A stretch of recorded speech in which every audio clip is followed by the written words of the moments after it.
สบายดีพี่น้องที่รักแพงในองค์พระเยซูคริสต์ทุกท่านมื้อนี้ก็ขอถือเป็นเกียรติอันสูงส่งที่พี่น้องให้เกียรติติดตามรับฟังพระคำของพระเจ้าที่ข้าพเจ้าทองลินเป็นผู้ที่จะกล่าวพระคำของพระองค์ในมื้อนี้พวกเราจะมาเว้าถึงชีวิตของคริสเตียนเนาะมีคนจำนวนหลวงหลายในโลกนี้บ่เข้าใจถึงท่องแท้ของชีวิตของคริสเตียนรวมทั้งผู้ที่นับถือพระเจ้าและผู้ที่ยังบ่นับถือพระเจ้าหลายคนคิดว่าคริสเตียนนี่เป็นพวกหนึ่งที่พยายามแยกตัวออกจากสังคมแยกตัวออกจากญาติพี่น้องจากเพื่อนฝูงแม่นอยู่หลายคนก็เข้าใจว่าคริสเตียนนั้นเป็นพวกที่นับถือพระเยซูบางคนก็บอกว่าคริสเตียนเนี่ยเป็นพวกที่ลืมชาติลืมศาสนาลืมฮีตของประเพณีบ้านเมืองที่เคยเฮ็ดที่เคยถือมาหลายคนก็เข้าใจแบบนั้นเนาะแต่ว่าความจริงแล้วพระคำของพระเจ้าสอนว่าคริสเตียนนั่นน่ะคือเป็นคนของพระคริสต์คริสเตียนหลายๆคนรวมกันเข้าเอิ้นว่าคริสตจักรภาษากรีกเขาเจ้าว่า Ecclesia แปลว่าผู้ที่ถูกเอิ้นออกมาผู้ที่เรียกออกมาแต่ว่าถ้าคนเดียวคริสเตียนนั้นภาษากรีกบอกว่า Christos แปลว่า one of calling คริสเตียนก็คือคนของพระคริสต์คือแล้วเชียนนี่ก็คือคนลาวแม่นบ่อินโดนีเซียนก็คือคนอินโดนีเซียจังซี่อินเดียนคืออินเดียจังซี่แสดงว่าคริสเตียนก็หมายความว่าคนของพระคริสต์สิเอิ้นให้ถูกต้องก็คือว่าสาวกของพระคริสต์มัทธิวบทที่16ข้อ24ได้บอกว่าแล้วพระเยซูเจ้ากล่าวแก่พวกสาวกว่าถ้าผู้ใดอยากตามเฮามาให้ผู้นั้นได้ตัดสิทธิ์ของตนเองรับแบกไม้กางเขนของตนแล้วติดตามเฮามาแสดงว่าผู้ที่จะติดตามพระเยซูผู้ที่จะมาเป็นสาวกของพระเยซูนั้นจะต้องตัดสิทธิ์ตัวเองแล้วตามพระเยซูไปตัดสิทธิ์นี่ก็หมายถึงตัดความต้องการที่เฮาอยากได้อยากมีอยากเฮ็ดอยากทำในสิ่งที่มันบ่ถูกต้องหั่นละในสิ่งที่มันผิดศีลธรรมที่มันผิดพระเจ้าในสิ่งที่มันผิดบาปเฮาจะต้องได้ตัดออกตัวอย่างการเสพสุรายาเมากันโกหกหลอกลวงกันมักใหญ่ไฟสูงการมักโลภต่างๆเหล่านี้แหละเป็นสิ่งที่ผิดต่อสายพระเนตรของพระเจ้าเพราะว่ามันเป็นการบาปพระเจ้าบ่ต้องการให้มนุษย์นี่กระทำความบาปพวกเขาจำเป็นจะต้องได้ตัดขาดจากสิ่งเหล่านั้นถ้าพวกเขาจะมาเป็นสาวกของพระเยซูเนี่ยบางเทื่อเขาอาจจะบ่สามารถที่จะตัดขาดได้โดยทันทีทันใดความพยายามของเราทุกมื้อทุกวันในการใช้ชีวิตนี้เราจำเป็นจะต้องคิดอยู่เสมอว่ามื้อนึงเราจะต้องตัดขาดจากสิ่งเหล่านี้ให้ครบ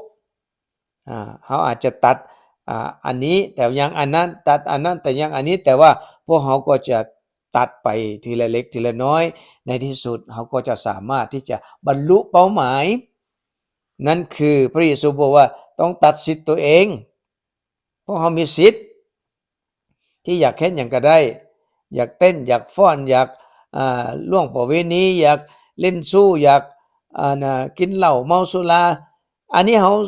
สามารถที่เฮ็ดได้อยู่เพราะว่ามันบ่ได้ผิดกฎหมายแต่ว่ามันผิดต่อกฎของพระเจ้ามันผิดบาปอันนี้เป็นกลอุบายของซาตานที่หลอกลวงมนุษย์ให้หลงกระทำความผิดอยู่เสมอเพราะฉะนั้นพระเยซูบอกว่าถ้าผู้ใดจะมาหาเฮาเนี่ยจะมาเป็นสาวกของเฮาเนี่ยผู้นั้นจะต้องตัดขาดจากความชั่วช้าลามกต่างๆเหล่านั้นแล้วจะต้องแบกไม้กางเขนของตนติดตามพระองค์ไปไม้กางเขนก็หมายถึงความทุกข์ความทรมานความอดทนพระเยซูถูกตึงถึงไม้กางเขนพระเยซูอดทนพระเยซูบ่ได้ด่าบ่ได้ว่าผู้ใดเพราะว่าพระเยซูลงมาในโลกนี้มีจุดประสงค์แบบนั้นอยู่แล้วให้คนเคี่ยนให้คนตีให้คนข่มเหงให้คนจับเอาไปฆ่าเอาไปตึงพระเยซูก็อดทนพวกเขาก็คือกันพวกเขาจะต้องอดทนเมื่อเวลามีความทุกข์ยากลำบากหรือเมื่อเวลามีการกดขี่ข่มเหงมีการเบียดเบียนมีการเว้าใส่ญาติพี่น้องตัดขาดเฮาหรือว่า พื่อนฝูงตัดขาดเฮาก็ต้องอดทนเพราะว่าเฮาแบกไม้กางเขนของตนติดตามพระองค์ไปคริสเตียนคือผู้ที่ตัดสินใจแล้วว่าจะดำเนินชีวิตไปกับพระเยซูคริสต์มอบชีวิตทั้งหมดไว้กับพระองค์ภาษาอังกฤษว่า surrender yourself to the Lord มอบชีวิตของเราไว้กับพระเจ้ายอมเฮ็ดทุกสิ่งที่เป็นที่พอพระทัยของพระเจ้า do what please God ชีวิตคริสเตียนคือชีวิตที่รับใช้ความชอบธรรมพี่น้องในหนังสือโรมบทที่6ข้อ13อย่ามอบอวัยวะของพวกเจ้าให้แก่การบาปอีกต่อไปเนี่ยแสดงว่าพวกเขาจะบ่รับใช้บาปอีกต่อไปแล้วได้เพราะว่าบาปเนี่ยมันจะนำพาเขาไปสู่นรกบึงไฟเขาจะมารับใช้ความชอบธรรมได้บัดนี้เพราะว่าความชอบธรรมเนี่ยจะนำพาเขาไปถึงสวรรค์ไปถึงชีวิตนิรันดร์เพราะฉะนั้นในข้อนี้จึงบอกว่าจงมอบตัวของพวกเจ้าถวายแก่พระเจ้าเป็นการสิ้นสุดเหมือนกับบุคคลที่ถูกบันดาลให้เป็นขึ้นมาจากความตายแล้วแสดงว่าเขาตายแก่การบาปแล้วเขามีชีวิตอยู่โดยความชอบธรรมจงมอบอวัยวะทุกส่วนของเจ้าถวายแก่พระเจ้าอวัยวะของเขามีอย่างใดมีหูมีตามีตีนสิ่งเหล่านี้เขาจะต้องทำเพื่อประโยชน์ในการปฏิบัติรับใช้พระเจ้าในการเป็นทาสของความชอบธรรมบ่เป็นทาสของความบาปบ่รับใช้บาปแต่รับใช้พระเจ้ารับใช้ความชอบธรรมอวัยวะทุกส่วนของเขาเนี่ยจงมอบอวัยวะทุกส่วนของพวกเจ้าถวายแด่พระเจ้าเป็นการสิ้นสุดเพื่อเป็นเครื่องใช้ในการชอบธรรมต่อไปเขาจะเป็นเครื่องมือของความชอบธรรมความชอบธรรมใช้เฮาบ่ให้ความบาปใช้เฮาบทเรียนนี้เขาจะมาพิจารณาถึงชีวิตพิเศษของคริสเตียนมีอยู่3อย่างที่1ก็คือว่าคริสเตียนเนี่ยได้รับการปกป้องรักษาให้ได้รับความปลอดภัยประการที่2ชีวิตคริสเตียนคือชีวิตที่รับใช้ความชอบธรรมรับใช้พระเจ้าและประการที่3ชีวิตคริสเตียนคือชีวิตฝ่ายจิตวิญญาณดำเนินชีวิตฝ่ายจิตวิญญาณบ่แม่นฝ่ายเนื้อหนังเท่านั้นเพราะฉะนั้นในมื้อนี้พวกเราจะมาเว้าถึงประการที่1ก่อนประการที่1คือเป็นชีวิตที่ปลอดภัยเพราะได้รับการปกป้องรักษาจากพระเจ้าในสมัยคนโบราณที่นับถือพระเจ้าก็มีท่านหนึ่งที่พระเจ้าปกป้องรักษาชีวิตของเราครอบครัวของเราและทรัพย์สินของเราท่านนั้นก็คือโยบในโยบบทที่1ข้อ10นั้นตอนนั้นซาตานต่อว่าพระเจ้าเพราะว่าซาตานมาหาพระเจ้าพระเจ้าถามซาตานว่าเจ้าไปไสมาซาตานก็บอกโอ้ยไปมาท่องเที่ยวในโลกนี่แหละแล้วก็มาสวรรค์นี่แหละพระเจ้าก็เลยบอกว่าเจ้าท่องเที่ยวในโลกเลยเจ้าเห็นผู้รับใช้ของเขาบ่โยบน่ะเราเป็นคนซื่อสัตย์เราเป็นคนชอบธรรมซาตานเลยบอกว่าจังได๋ซาตานบอกก็แม่นแล้วพระเจ้าปกป้องรักษาโยบทั้งครอบครัวและทรัพย์สินของเราและทั้งอวยพรให้เวียกงานของเราทุกอย่างเจริญขึ้นแสดงว่าชีวิตของโยบหั่งมีเป็นดีมีความสุขเวลานั้นเพราะว่าพระเจ้าทรงปกป้องรักษาเราและอวยพรให้ครอบครัวเราอวยพรให้ทุกสิ่งที่เราได้เฮ็ดได้กระทำนั้นให้เจริญเกิดผลเพราะฉะนั้นชีวิตของเราที่เป็นคนปฏิบัติพระเจ้าก็เช่นเดียวกันพระเจ้าก็จะอวยพรพระเจ้าก็จะปกป้องรักษาเราและอวยพรให้ชีวิตของเรานี้เกิดผลดีเราจะต้องเอาจริงเอาจังกับพระเจ้าจะต้องใช้ชีวิตอยู่กับพระเจ้าเพราะว่าเรามอบกายถวายชีวิตให้พระเจ้าแล้วและในสมัยของคริสเตียนพระเจ้าก็บ่เคยปฏิเสธที่จะดูแลปกป้องรักษาพวกเราในหนังสือ1โยฮันบทที่5ข้อ18ก็ได้กล่าวว่าเฮาทั้งหลายรู้แล้วว่าคนที่เกิดจากพระเจ้าก็บ่เฮ็ดบาปตามเคยเฮาจะบ่เฮ็ดบาปเด้เมื่อก่อนเฮาเคยเฮ็ดบาปมาแล้วเฮาเคยเล่นเฮาเคยกินเฮาเคยเฮ็ดเสเพเฮฮามาแล้วเป็นอย่างคริสเตียนจึงงดจากสิ่งเหล่านี้เพราะว่าเมื่อก่อนเคยเฮ็ดแต่บัดนี้เปลี่ยนแปลงแล้ว แต่ผู้ที่บังเกิดจากพระเจ้านั้นพระองค์ก็จะรักษาคนนั้นและมารหายก็บ่สามารถที่จะมาแตะต้องคนนั้นแสดงว่าถ้าเราบังเกิดจากพระเจ้าถ้าเราเป็นคนของพระเจ้าอยู่ในกลุ่มคนของพระเจ้าซาตานบ่สามารถแตะต้องเราได้แต่ปัญหาคือว่าซาตานเนี่ยมันรู้จักวิธีหลอกลวงเราให้ออกจากฝูงพี่น้องเคยเห็นDiscovery ที่เสือกินงัวอยู่แอฟริกางัวกระทิงเนาะเมื่อเวลามันอยู่ในฝูงของมันหลายๆตัวเนี่ยมันบ่ออกจากฝูงเนี่ย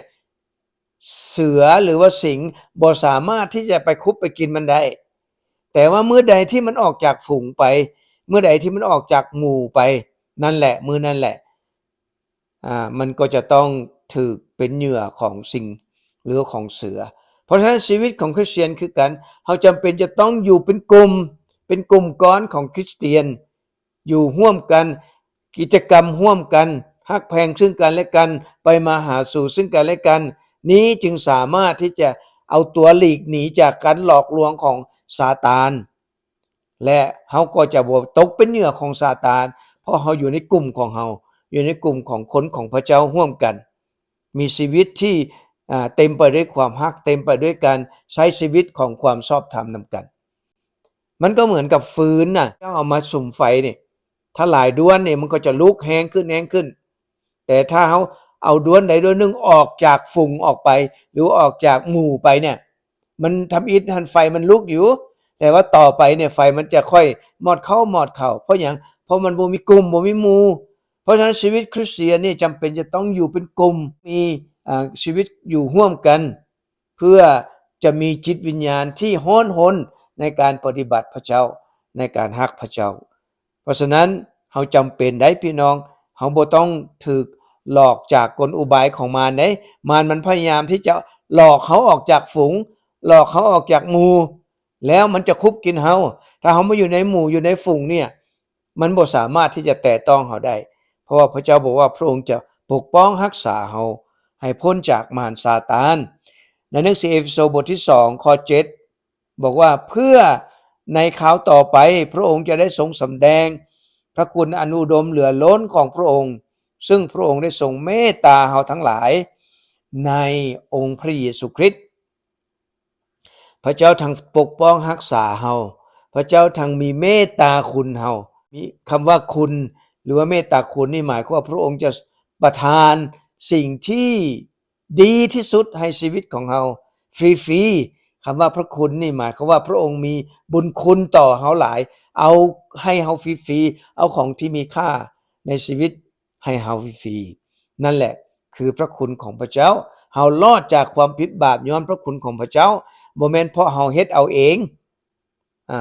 คันเฮาเฮ็ดเอาเองเฮาเฮ็ดบ่ไหวเพราะว่าเฮาเป็นคนบาปเมื่อใดเฮาก็ยังตกอยู่ในความบาปอยู่แต่พระเจ้ามีพระคุณอันอุดมเหลือล้นพระองค์ซ้อยโปรดเอาเฮาโดยทางพระเยซูคริสต์เฮาจะต้องอยู่ในกลุ่มของคนของพระเจ้าเพื่อจะบ่ได้หลงไปพระเจ้าจะปกป้องรักษาพวกเขาอยู่เสมอแต่เฮาจะต้องระมัดระวังในการดำเนินชีวิตเพราะว่ามารเนี่ยมันมีวิธีที่จะหลอกพวกเขามันรู้จักว่าแม่นหยังที่เฮาชอบแม่นหยังที่เฮามักแม่นหยังที่เฮา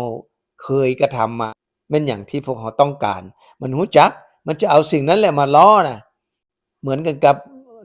คนที่รักเด็กน้อยแม่นบ่มันเอาขนมได้มาหลอกเด็กน้อยเพื่อสิเอาเด็กน้อยแล่นไปขึ้นรถเพราะเขาก็เคยได้ยินมาแล้วเนาะมันเอาขนมเอาของมักเด็กน้อยมาหลอกแต่ผู้ใหญ่มันหลอกบ่ได้เด้เพราะว่าผู้ใหญ่ฮู้เพราะฉะนั้นถ้าเราเป็นผู้ใหญ่เขาจะบ่หลงกลของมารซาตานพี่น้องเอ้ยในหนังสือ1เปโตรบทที่5ข้อ8บอกว่าเจ้าทั้งหลายจงคอยระวังตัวและเฝ้าอยู่โดยว่าศัตรูของท่านคือมารมันเที่ยวเวียนไปเวียนมาเหมือนโตสิงและแผดเสียงซอกหาคนที่มันจะกัดกินได้มันก็วนเวียนอยู่นั่นแหละแต่มันเข้าหาเฮาบ่ได้ถ้าเฮาอยู่ในหมู่ของคนของพระเจ้านำกันแต่เมื่อใดที่เฮาไปคนเดียวเฮาบ่ได้มาหาพระเจ้าเฮาบ่ได้มาร่วมกับพี่น้องบ่ได้มานมัสการพระเจ้าและออกจากฝูงไปถ้าสัมมาเลเทเมานั่นแหละมารซาตานมันก็จะคุบกินเฮาได้แล้วเฮาก็จะต้องตกเป็นทาสของความบาปอีกคือเก่า เฮาเห็นหลายคนก็เป็นแบบนั้นพี่น้องเอ๋ย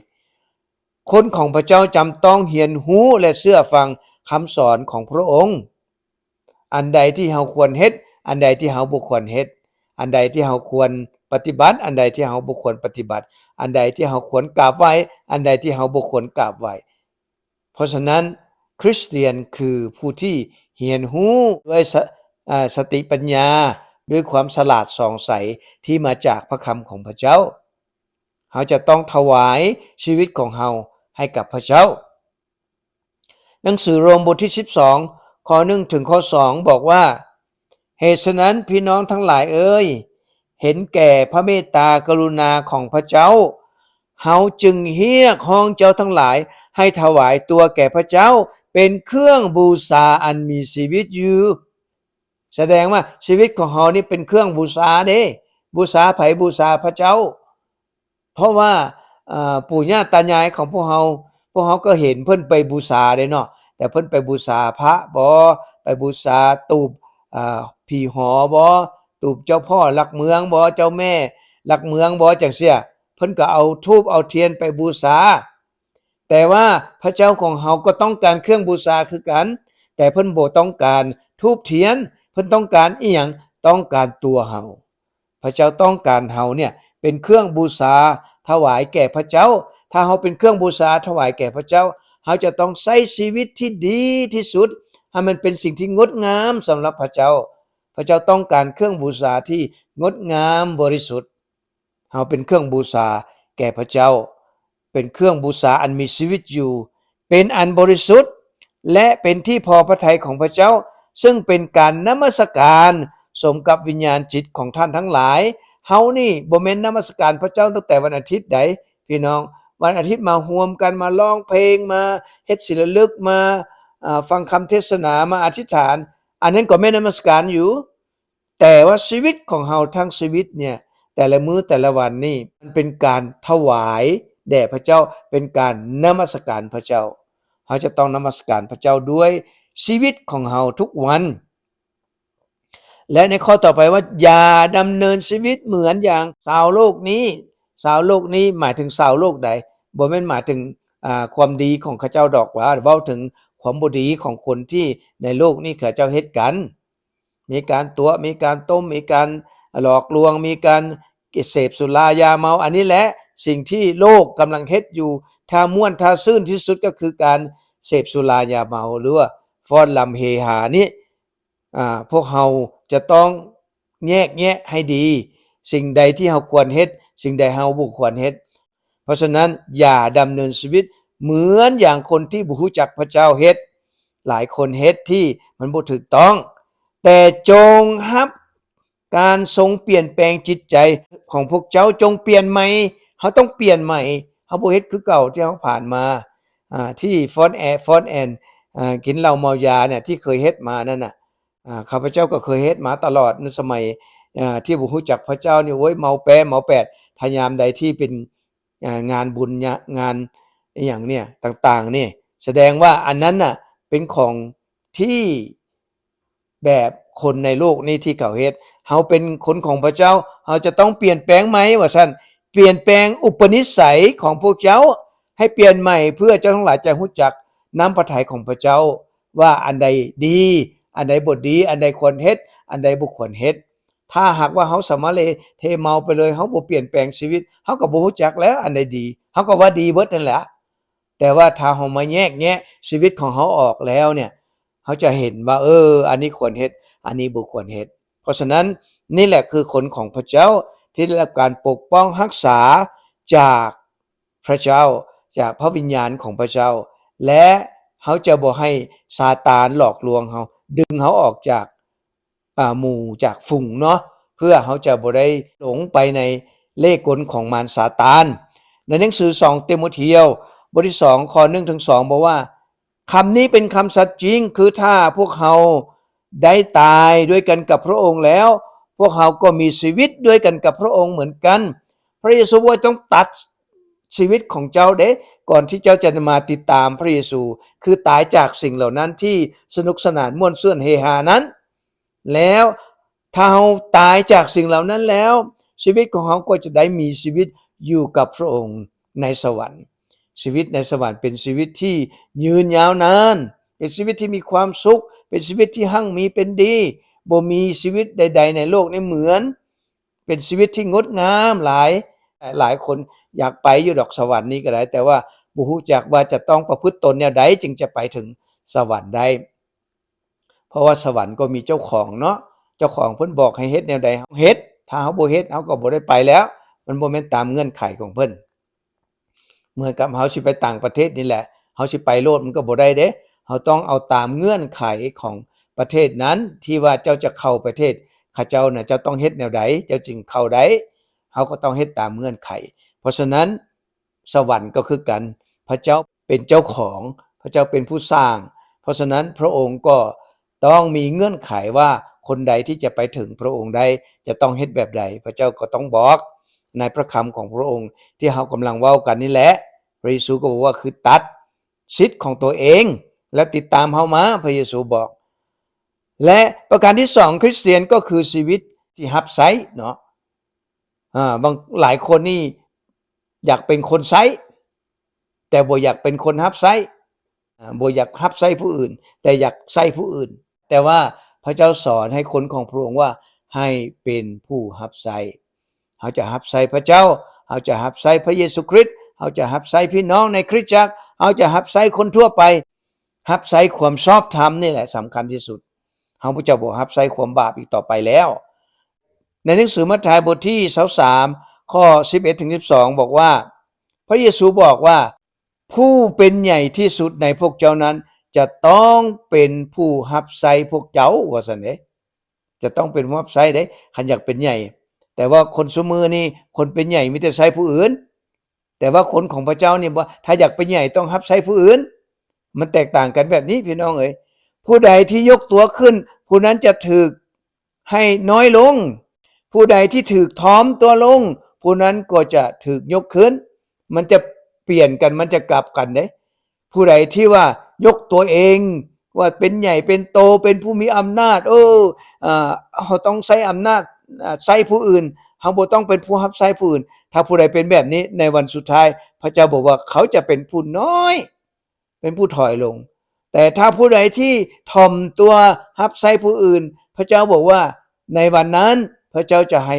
กลายเป็นผู้ใหญ่เป็นผู้ยิ่งใหญ่ตลอดบ่แม่นยิ่งใหญ่ธรรมดาโรมบทที่12ข้อ10บอกว่าจงฮักซึ่งกันและกันเหมือนสันพี่น้องส่วนการถือเกียรติซึ่งกันและกันนั้นจงถือว่าผู้อื่นดีกว่าตนให้เฮาถือว่าคนอื่นน่ะดีกว่าเฮาคนอื่นฮู้กว่าเฮาบ่แม่นเฮาสิบอกว่าเฮาฮู้กว่าเฮาเก่งกว่าเฮาดีกว่าคันเฮาเป็นแบบนั้นเฮาเว้าแบบนั้นเฮาเฮ็ดแบบนั้นมันก็จะมีการผิดการเถียงกันแล้วคือสามีกับภรรยาอยู่ร่วมกันนี่แหละเจ้าเฮ็ดบ่ถูกนะค่อยบอกเจ้าแล้วนะเจ้าก็บ่ฟังนะแสดงว่าถือว่าตัวเองนี่เป็นใหญ่รู้จักก่อนเขาเจ้าบ่มีความรู้น่ะค่อยมีความรู้ก่อนน่ะค่อยมีอำนาจก่อนน่ะแบบนี้แสดงว่าชีวิตที่อยู่ร่วมกันก็จะบ่มีความสุขแต่ถ้าต่างฝ่ายต่างถ่อมตัวใส่กันเนี่ยเฮาจะยกว่าผู้อื่นนั้นดีกว่าเฮาให้เกียรติผู้อื่นดีกว่าเฮาในหนังสือฟิลิปปอยบทที่2ข้อ3ก็ว่าอย่าเฮ็ดสิ่งใดในทางสิ่งดีสิ่งเด่นกันแต่จงถ่อมใจลงถือว่าคนอื่นดีกว่าตนคันเฮาสิ่งดีสิ่งเด่นกันนี่มันก็บ่มีวันสิ้นสุดแล้วสงครามที่ฆ่ากันทุกมื้อนี่ก็ย้อนว่าค่อยเก่งกว่าค่อยดีกว่าค่อยมีอำนาจกว่านี่แหละมันจึงค่อยมีการทะเลาะเบาะแว้งกันมีการฆ่าฟันรันแทงกันทุกมื้อนี้มีการผิดการเถียงกันเกิดขึ้นก็ย้อนว่าเฮาถือว่าตัวเองนี่ดีกว่าคนอื่นแต่พระคำของพระเจ้าบอกว่าจงถือว่าคนอื่นดีกว่าโตอันนี้จึงสามารถที่จะเป็นคนที่มีจิตใจสุภาพอ่อนหวานอยู่กับพระเจ้าได้มัทธิวบทที่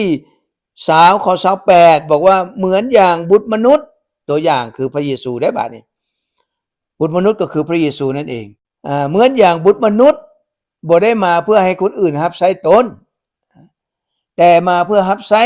และยอมสละชีวิตของตนเป็นค่าไถ่คนจำนวนหลาย พระเยซูเสด็จเข้ามาในโลกนี้บ่ได้มาบังเกิดอยู่ในพระราชวังมีความสุขแล้วก็ใส่คนอื่นเฮ็ดนั่นเฮ็ดนี้พระเยซูบ่ได้เป็นแนวนั้นเด้พระเยซูมาเกิดในโลกนี้พระองค์มารับใช้ผู้อื่นรับใช้ประชาชนมีคนเจ็บคนป่วยพระเยซูดูแลรักษาปิ่นปัวรับใช้มีคนต้องการความช่วยเหลือพระเยซูก็ช่วยเหลือตลอดพระเยซูรับใช้ตลอดและในที่สุดจนพระองค์ยอมมอบกายถวายเพื่อเป็นค่าไถ่หนี้บาปของเราทั้งหลายเป็นการไถ่บาปคนจำนวนหลวงหลายคริสเตียนเป็นชีวิตที่รับใช้พี่น้องเอ๋ยถ้าผู้ใดจะตัดสินใจมาเป็นสาวกของพระเยซูก็คือเป็นชีวิตที่จะต้องรับใช้ผู้อื่นเด้รับใช้พระเจ้ารับใช้ความชอบธรรมรับใช้ญาติพี่น้องรับใช้เพื่อนฝูงรับใช้พี่น้องด้วยกันในพระคริสต์นี่คือชีวิตที่รับใช้1โครินธ์บทที่3ข้อ5ถ้าดังนั้นเปาโลแม่นไผและเปาโลแม่นผู้ใดก็เป็นเพียงแต่ผู้รับใช้ของพระเจ้าที่ได้นำพวกเจ้าให้เชื่อเท่านั้นพวกเขาแต่ละคนรับใช้ตามที่พระองค์พระผู้เป็นเจ้าได้ทรงมอบหมายให้ผู้เป็นอัครสาวกของพระเยซูในสมัยก่อนหรือเป็นสาวกของพระเยซูสมัยก่อนก็เป็นผู้รับใช้ซึ่งกันและกันหนังสือกาลาเตียบทที่5ข้อ14พี่น้องทั้งหลายของเฮาเอ๋ยพวกเจ้าได้ถูกเอิ้นให้มีเสรีภาพแต่อย่าใช้เสรีภาพนั้นเป็นช่องปล่อยตัวไปตามกิเลสตัณหาของร่างกายแต่จงรับใช้ซึ่งกันและกันด้วยความรักเถิดให้เฮารับใช้ด้วยความรักได้บ่แม่นรับใช้ด้วยความจำใจจำเป็นเด้เฮาต้องรักในการที่จะรับใช้เฮาจะได้มีความสุขถ้าหากเป็นแบบนั้นพระเจ้าบอกว่าจะประทานรางวัลอันยิ่งใหญ่ให้กับเฮาเอเฟโซบทที่4ข้อ12เพื่อจัดเตรียมผลภัยทั้งหลายของพระองค์ให้เป็นผู้รับใช้ที่เหมาะสมเพื่อเสริมสร้างพระกายของคริสต์ให้เจริญขึ้นถ้าหากว่าพวกเขาจะเป็นผู้รับใช้เนี่ยต่างฝ่ายต่างเป็นผู้รับใช้พระเจ้ารับใช้ความชอบธรรมรับใช้ซึ่งกันและกันคริสตจักรก็จะเจริญขึ้นถ้ามีน้ำใจแบบนั้นถ้ามีน้ำใจเห็นแก่ตัวอันนั้นก็เฮาก็บ่เฮ็ดอันนี้ก็บ่เฮ็ดไม่ให้ผู้อื่นเป็นผู้เฮ็ดแสดงว่าเฮาบ่ได้เป็นผู้รับใช้พระเจ้าต้องการเฮาให้เป็นผู้รับใช้สามารถที่จะนำพาคริสตจักรให้เจริญเข้มแข็งในความเชื่อในหนังสือกาลาเตียบทที่9ข้อ10บอกว่าอย่าให้พวกเขาอิดเมื่อยในการเฮ็ดดี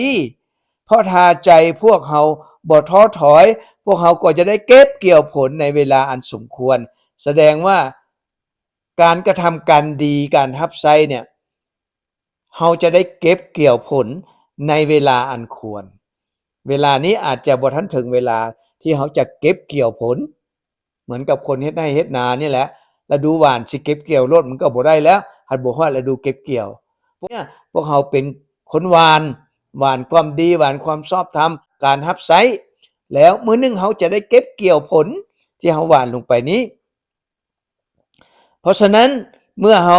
มีโอกาสจงเฮ็ดดีต่อทุกคนเป็นต้นว่าต่อครอบครัวที่ร่วมอยู่ในความเชื่อถ้ามีโอกาสตอนนี้เขากำลังมีโอกาสอยู่พี่น้องเขายังไปได้มาได้เขายังเฮ็ดได้อยู่แต่ต่อไปถ้าเขาแก่ชรามาแล้วย่างก็บ่ได้หูก็บ่ได้ยินตาก็บ่เห็นหุ้งแล้วก็โอ้ยหมดโอกาสแล้วบ่มีโอกาสแล้วตอนนี้เขายังมีโอกาสอยู่ขอให้เฮา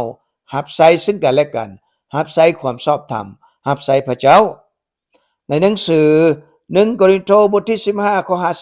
58การรับใช้นี่บ่เปล่าประโยชน์เด้อพี่น้องพระเจ้าสัญญาไว้แล้วไดดังนี้แหละพี่น้องที่รักของเฮาเอ๋ยเจ้าทั้งหลายจงตั้งมั่นคงอยู่อย่าหวั่นไหวและจงปฏิบัติงานขององค์ผู้เป็นเจ้าให้บริบูรณ์ทุกเวลาด้วยฮู้แล้วว่าในองค์พระผู้เป็นเจ้านั้นการของพวกเจ้านั้นจะบ่ให้ประโยชน์แสดงว่าการงานที่เฮาเฮ็ดกับพระเจ้าในการรับใช้เนี่ยมันจะบ่ให้ประโยชน์คำว่าบ่ให้ประโยชน์แสดงว่ามันมีประโยชน์คำว่ามันมีประโยชน์แสดงว่ามันจะต้องมีสิ่งตอบแทน ม่นบ่พี่น้องถ้าสมมุติว่าเฮาบอกผู้ใดผู้หนึ่งไปขุดสวนให้เด้อมื้อนี้น่ะค่อยบ่ให้เจ้าขุดละลาดอกว่าซั่นแสดงว่ามีสัญญาแล้วเด้ว่าจะต้องเอาอันใดอันหนึ่งให้ได้น่ะเนี่ยพระเจ้าสัญญากับเฮาไว้แล้วว่าให้เฮารับใช้พระเจ้าให้เฮาตั้งมั่นคงอยู่ทำพระราชกิจของพระเจ้าเพื่อพระเจ้าจะบ่ให้เฮาเฮ็ดละลาพระองค์บอกว่ามันจะบ่ให้ประโยชน์จะมีประโยชน์แน่นอนกาลาเตียบทที่2ข้อ20เฮาจึงบ่มีชีวิตอยู่แต่แม้นพระคริสต์มีชีวิตอยู่ในเฮาชีวิตที่เฮามีอยู่ในร่างกายในเวลานี้นั้นเฮาอยู่ด้วยความเชื่อในพระบุตรของพระเจ้าผู้ที่ได้ฮักเฮาและได้สละชีวิตเพื่อเฮาเฮามีชีวิตที่ยังเหลืออยู่เนี่ยเฮามีชีวิตอยู่เพื่อรับใช้พระเจ้าพี่น้องเอ๋ยรับใช้ความชอบธรรมรับใช้ซึ่งกันและกัน1เปโตรบทที่2ข้อ11ถึง12บอกว่าเจ้าทั้งหลายที่ฮักเอ๋ยข้าพเจ้าขอเตือนสติพวกเจ้าเหมือนอย่างคนต่างชาติที่ท่องเที่ยวไปมาในโลกให้งดเว้นจากตัณหาแนวมนุษย์ซึ่งทำการต่อสู้จิตวิญญาณจงดำเนินชีวิตอันดีงามอยู่ท่ามกลางคนต่างความเชื่อเพื่อว่าเมื่อพวกเจ้าถูกกล่าวหาว่าเป็นคนเฮ็ดชั่วนั้นพวกเขาจะได้เห็นคุณงามความดีของพวกเจ้าและเขาจะได้สรรเสริญพระเจ้าในวันที่พระองค์มาเยี่ยมเขาแสดงว่าการดีของพวกเรานั้นเป็นสิ่งที่เฮ็ดให้มนุษย์เห็นว่าเฮามีพระเจ้าอยู่ในใจเขาจะเห็นพระเจ้าอยู่ในชีวิตของเฮาและพระเยซูก็บอกไว้ในมัทธิวบทที่6ข้อ33บอกว่าแต่ก่อนอื่นหมดเจ้าทั้งหลายจงแสวงหาอาณาจักรของพระเจ้าและความชอบธรรมของพระองค์ก่อนแล้วพระองค์จะทรงเพิ่มเติมสิ่งทั้งปวงเหล่านั้นให้สิ่งทั้งปวงใดล่ะสิ่งทั้งปวงที่เราต้องการนั่นแหละเราอยากได้อีหยังพระเจ้าบอกว่าจะเพิ่มเติมให้แต่ให้แสวงหาแผ่นดินของพระเจ้าและความชอบธรรมของพระองค์ก่อนเพราะฉะนั้นการดำเนินชีวิตคริสเตียนนี้บ่มีหยังเสียหายการอดทนติดตามพระเจ้าเนี่ยมีแต่ได้กับ